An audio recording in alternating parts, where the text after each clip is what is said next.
दोस्तों आपने हमेशा अपने आजू बाजू देखा ही होगा कि जो लोग धर्म कर्म पूजा पाठ करते हैं वो लोग ज्यादा खुशहाल नहीं होते, बल्कि वहीं पर जो लोग अधर्मी और दुष्ट होते हैं वो उनसे ज्यादा सुखी रहते हैं। और ये सब देखकर आपके मन में कभी ना कभी सवाल आता ही होगा कि आखिर अच्छे लोगों के साथ बुरा क्यों होता है।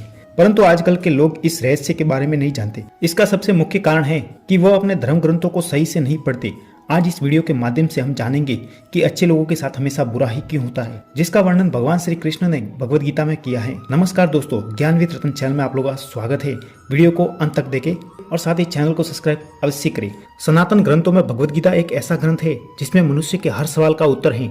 भगवद गीता के एक कथा के अनुसार जब भी अर्जुन के मन में कोई सवाल या दुविधा उत्पन्न होती है तो वो भगवान श्री कृष्ण के पास पहुंच जाता है और भगवान श्री कृष्ण से अपनी दुविधा को बताता है। तब वासुदेव श्री कृष्ण मंद मंद मुस्कुराते हुए अर्जुन को कहते हैं, हे पार्थ, मनुष्य जैसा देखता है या महसूस करता है वास्तव में ऐसा कुछ भी नहीं है। वह अज्ञान के कारण सच को नहीं देख पाता। भगवान श्री कृष्ण की बातें सुनकर अर्जुन आश्चर्यचकित हो गया और बोला, हे माधव, आप क्या कहना चाहते हैं? मेरी समझ में तो कुछ नहीं आया। तब भगवान श्री कृष्ण अर्जुन को एक कथा सुनाते हैं। बहुत समय पहले की बात है। एक गांव में दो आदमी रहते थे।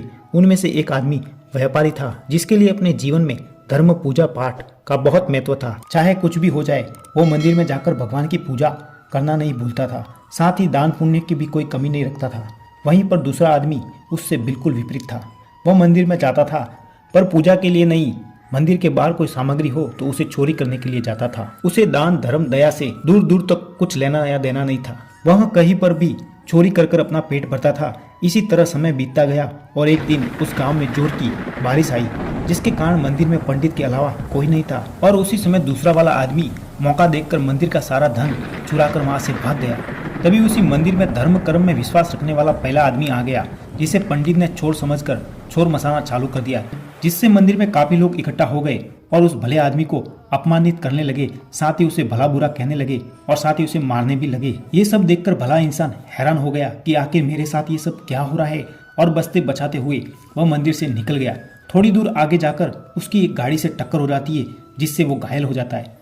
जब वह आदमी मुश्किल से अपने घर की ओर जाता है, उसकी मुलाकात उस दुष्ट आदमी से होती है जो मंदिर का सारा धन चोरी करके झूमते हुए जा रहा था और साथ ही ये भी कह रहा था कि आज तो मेरी किस्मत ही बदल गई, इतना सारा धन जो मिल गया।